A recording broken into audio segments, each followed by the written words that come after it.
في العلاقات الناس بتقرر انها تسيب بعض لسببين: يا اما الراجل مش ماشي مع ست او مش مواكبين بعض، مش على نفس الخط، لا كل واحد في ليفل اجتماعي مختلف، ليفل مادي مختلف، يا اما بيسيبوا بعض علشان نون اثيكال اكشنز حصلت من الراجل او حصلت من الست. في الشركه بتاعتك قبل ما انت تقرر ان انت تستغنى عن حد محتاج تحط ثوابت. امتى تستغنى عن شخص، امتى تستغنى عن فرد معاك في التيم ايا كان البوزيشن بتاعه.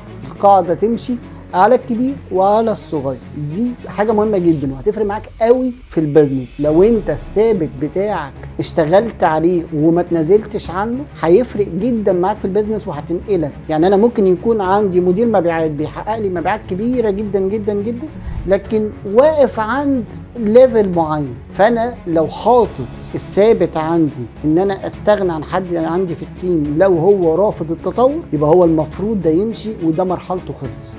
لو انت عندك الماركتينج مانجر مثلا بيحقق لك ليدز كويسه لكن واقف عند سقف معين، يبقى المرحله بتاعته خلصت، ويا اما هو محتاج يشتغل ان هو يطور نفسه، يا اما هو محتاج ان هو يظهر ليه بديل عشان يواكب والشركه نفسها يحصل لها جراث. لكن لو انت فضلت عايش على ان الماضي بتاعه كان كويس هتفضل واقف عند ليميت معين ومش هيحصل جراث عند اكتر من الليميت. ببساطه جدا امتى استغنى عن حد في التيم؟ رقم واحد ان هو يكون عمل اكشن نون اثيكال، او ان هو يكون رافض ان هو يواكب التطور اللي المفروض يكون عليه.